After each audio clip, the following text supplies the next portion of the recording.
If there were no rules, if there were no amount of limitation financially, what would you do to get you to feel alive? I mean, that deep, vibrant aliveness. What would you do to bring yourself back alive again? What kind of things would you do to get that adrenaline going or just bring up great amounts of joy? What would you do?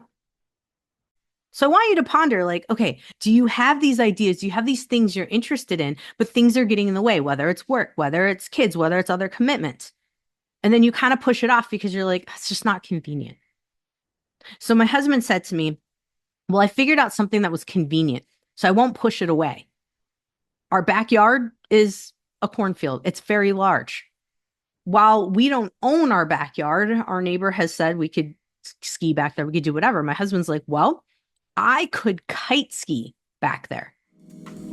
Welcome to the Health Fix podcast, where health junkies get their weekly fix of tips, tools, and techniques to have limitless energy, sharp minds, and fit physiques for life. Hey, health junkies. On this episode of the Health Fix podcast, you get me, Dr. Janine Krause. And in today's podcast, we're going to be talking about the midlife crisis, or as I like to call it, the midlife awakening. Now, I'm seeing it in my own self. I'm seeing it in my clients, and I think it has something to do with hormone shifts. But I also think there is a big thing that all of us come to realize at some point.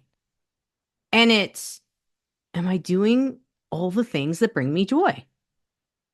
Now, midlife crises have been given kind of a bad rap. Because if you look at the movies, you see the guy, which you usually don't see women having midlife crises, but you see the guy who goes and gets the sports car, and then he leaves his wife and he goes for the younger gal that's like 20 years younger than them. Now, there's a whole lot wrapped up in that. But the reason I bring that example up is because it's what we've been conditioned to think about what happens midlife when we actually want to do the things we want to do, or we want to get back to the things that brought us joy, or we want to make sure that we have lived out the dream, right? Now, when I look at chronic health conditions that do not resolve, or just repetitive conditions that keep coming back, like they'll go away, but they come back. One of the hallmarks of them is looking at when did you stop doing something that brought you joy and how close to the time frame of when you got sick. A lot of times within the year of someone getting sick or having their conditions start, there was some significant either health stressor or loss of a person or loss of something, or something was left behind. Meaning maybe you got busy at work and you left behind your daily walks, or your dog passed and you didn't get outside as much. There's so many different ways to look at this. And I really highly, highly recommend taking a look back at, if you've got a nagging symptom and you're like, man, I cannot get rid of this thing. When did it show up? And what were you doing consistently before it showed up that you stopped doing? Sometimes this takes some questioning. And so throughout this podcast, I'm going to go through it a little bit as to what you could be questioning yourself about. Now, my husband and I had a lovely conversation this last weekend about midlife crisis, aka awakening. My husband and I are very active people. We met in Colorado. We kind of kick ourselves in the butt for leaving there, but we have had a beautiful journey of going to Tacoma and meeting such lovely people, to the point where I can't give up my practice there because they are the best people ever. Now, here's the thing. What my husband brought up was kind of a thing that I hear in my clients too, is this, I need something to make me feel alive. I need something, just some hobby, some experience, right? A lot of people go skydiving. A lot of people will start biking or skiing or things of that nature. Some people get the sports car and drive fast. Some people go to different places to drive Indy cars to test them out, just to get that rush. Whatever it may be, something that's going to make you feel alive, there's nothing wrong with that. And I don't think we need to call it a midlife crisis. I think we're provoked by this because maybe our hormones are feeling like they're going down a little bit. Maybe our DHEA, which goes up when we're stressed, or we need more DHEA boosted. We need to challenge our nervous system in a good way, in a happy way, in a happy stress way. I don't know. Um, the point is you want to be thinking about, okay, what is it that brings you joy? What is it that keeps you feeling alive? And in my husband's case, I'm going to use his story. I'll probably weave in a little bit of mine, but you guys already heard mine. So his is that he loves skiing. He loves the adrenaline rush. Before we left Colorado, he was mountain bike racing. He had an accident, which took him out of being able to compete as a pro mountain biker. So now he's looking for that rush, right? And we talk about going skiing in Colorado. We talked about going skiing when we even lived in, was not Wisconsin, when we lived in Washington, but traffic got in the way. Life got in the way. So I want you to ponder, like, okay, do you have these ideas? Do you have these things you're interested in, but things are getting in the way, whether it's work, whether it's kids, whether it's other commitments. And then you kind of push it off because you're like, it's just not convenient. So my husband said to me, well, I figured out something that was convenient, so I won't push it away. Our backyard is a cornfield. It's very large. While we don't own our backyard, our neighbor has said we could ski back there. We could do whatever. My husband's like, well, I could kite ski back there. He's kite boarded before. So I'm like, cool. And then he was like, but what if I get hurt? So here comes that fear, right? We start off with the idea and then we think about, well, it's just not convenient right now. We can almost talk ourselves out of these things. And then he goes, but what if I get hurt? I'm like, so what if you get hurt? You've been hurt pretty significantly before. I mean, here's the thing. Are you happy doing it? Yeah. Is the idea of it thrilling to you? Yeah. Then freaking do it. I mean, I'm a daughter of a race car driver.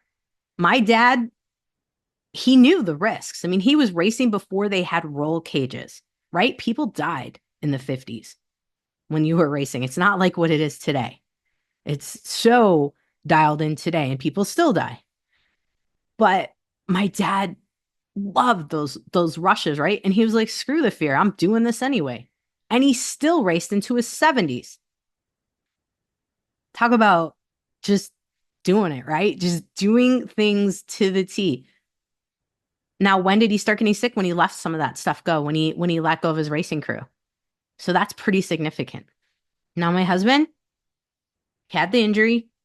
Now he's recovered and he just wasn't feeling himself. He was feeling down, kind of depressed. In fact, I would say he would agree that he was depressed. And now that he's got this idea, he's kind of like, I want to try this. Please do it. But we have fears, right? We have fears of getting hurt, but we have fears of what will other people say. Say you want to buy a fancy sports car, or you want to buy a Corvette, or whatever it may be. Maybe you want a motorcycle. What are people going to say? Who cares? Who cares? Because this midlife awakening is you, your soul, your body saying, I need more.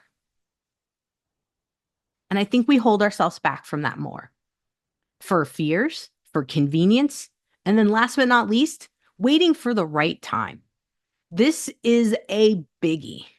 And I know I'm guilty of this one. It took me 17 years to sail. I just sailed this last summer. It was the most amazing thing ever. I can't tell you how cool the adrenaline rush is. When that boat's keeled over to the side, it feels like your foot's going to dip into the water as you're just cutting through the water and the wind's got you going. It's awesome.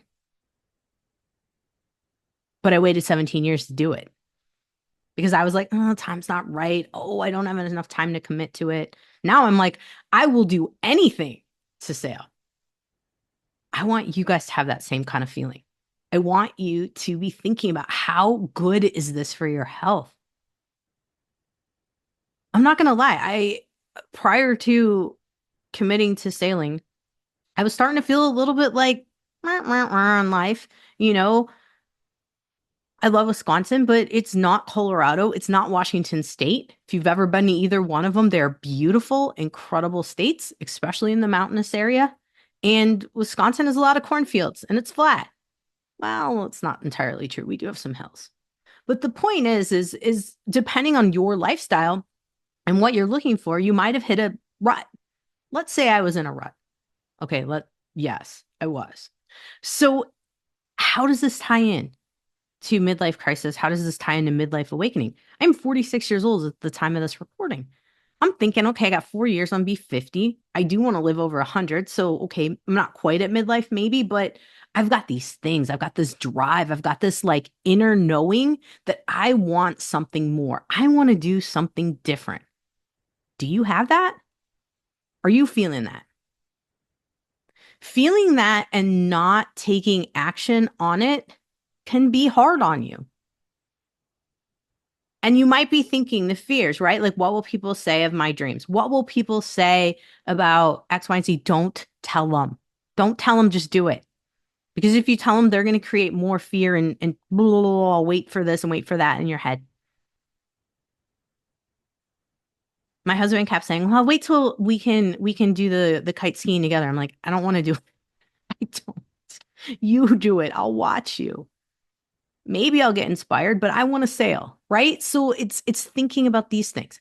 And here's the other thing, just saying that. You don't have to do what your partner wants to do. You can support each other in it. He and I can ski downhill together. We can paddleboard, we can do all the other things. He can kite ski. I will cross country ski and watch and be happy as a clam. But I think that's another issue. Like you sometimes feel like you have to do what your partner wants to do. And no, this is your own joy. And maybe I'll have a podcast next year where I said I tried the kite skiing and I loved it. Maybe I will. But you don't have to. That's what I'm trying to say is, I think too many couples think they have to do things together. Like they both take up golfing. And maybe one doesn't really love the golfing. I mean, I've kind of heard this story before in my office. And, say the wife doesn't love golfing, the husband does, and she wants to do something different. But she feels the fear to tell him, I don't really like golfing. I want to do something different. What does this do to your health? This can be very constricting, right? And I talk a lot about circulation. What opens up our circulation? Doing things we love. Because the Chinese medicine theories are if you don't do something you love, you're not happy, it's going to constrict. Your body's going to constrict. Why? Because fight or flight. When we're in fight or flight, because we are not happy, we're going to tense up. We're going to see something that doesn't make us happy as a threat. I don't want that for you. You don't want that for yourself. And as I look at the trajectory of how people get sick, I'm clearly seeing the connections to when you're doing something you don't want to do for long, long periods of time, when you're not living up to the person you want to be, and when you let go of something that brought you joy. There tends to be a trajectory of illness happening around that time frame or maybe a year or two after. So if nothing else, I hope that this podcast has you thinking about what kind of things have I had on, say, my bucket list or my list, or what kind of things have I had that I wanted to get back to and I haven't yet? And when did you leave these things before, if you were doing them before? And is it connected to any chronic issue that you may have? Maybe. I have found hands down the best prescription that I've ever given anyone out there is to play and have fun and connect back with the things they want to do. Now, maybe you might be thinking, well, Doc, I can't go back to playing like I used to. Maybe there's an injury that's significant. My husband had a very serious injury with his leg, and it was hard to recover from mountain bike racing. I bet for him, if I would have said this to him, like, hey, let's just get you back on the bike. Let's get you going, to try to help with the pain and things of that nature, he probably would have been like, yeah, I tried, and he did. But if I would have kept forcing it, that was not the way to go. He had to find other things that gave him the same adrenaline rush. Thank goodness we have skiing. Thank goodness there's other things. But what my point is here is I want you to be thinking about this. Maybe life's trajectory has got you where you can't do certain things, but what else could you find that would be similar and give you a rush? And what could you explore? And what are you thinking about? Chances are there are things in your mind right now that you're like, oh, I really wish I could do that. Oh, I really wish that this could happen. But you have fears, right? You're going to try to talk yourself out of it. And like I said, if you've told anyone else, their fears are going to get stuck in your head too. Two, you might be thinking about convenience. It's really hard to get up to, for me, my next one is heli skiing. It's really kind of hard to get up to British Columbia. It takes time, money, effort. It's not convenient. I'll wait a little longer, which is the waiting. I'll put it off. But what could you do instead? Like, I understand, like, heli skiing is not cheap. What could you do instead that was similar? Could you skin up a mountain? Could you get a snowmobile? Yeah, you could do a lot of other things to get that same rush. Now, I realize that not everybody who listens to this podcast is a skier, and is not going to be thinking like me in terms of these kind of things. But the point is how could you think outside of the box to do something that you want to do? What could you do? What does your midlife awakening look like? I challenge you to journal on it a little bit. And of course, I strategically put this podcast right after a holiday because, well, you might be driving, you might have some free time right now, and you might be thinking, what could I do? What kind of things could I do to bring me joy, have me feeling alive, just feeling my body again, feeling in the moment, feeling present? What kind of things might help you come alive? Now, I hope you got to thinking about these things. And I really hope that this podcast inspires you to take some action or at least dabble in something to help you come alive for your midlife awakening. I'd love to hear what kind of things that you came up with. By all means, hit me up, send me a message. You can always do that at info at Dr. spelled out JKRAUSEND.com. I love to hear what's going on. I do check all my emails and respond. So please share what may have come up from this podcast. I'd love to hear from you guys. Hey, Health Junkies, I want to tell you about something new in 2025 for me. I am going to be offering VIP days. What does that mean? Well, it's spending 3 hours with me where we sit down and we go through your labs, we go through all of your health conditions, we sleuth out your health plan for the year. And if we're in person, we will do a physical exam hands-on. If we're virtual, I can look over the Zoom. We can do mobility. We can do agility, balance, all of those things.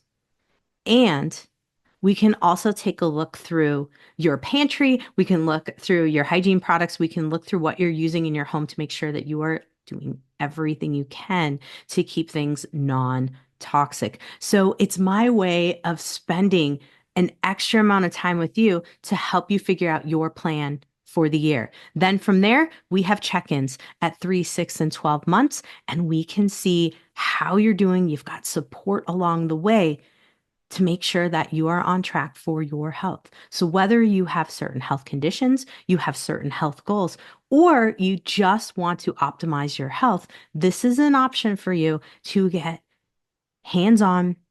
If you can do it in person, which is in Washington, Wisconsin, and Montana, I can do these in person.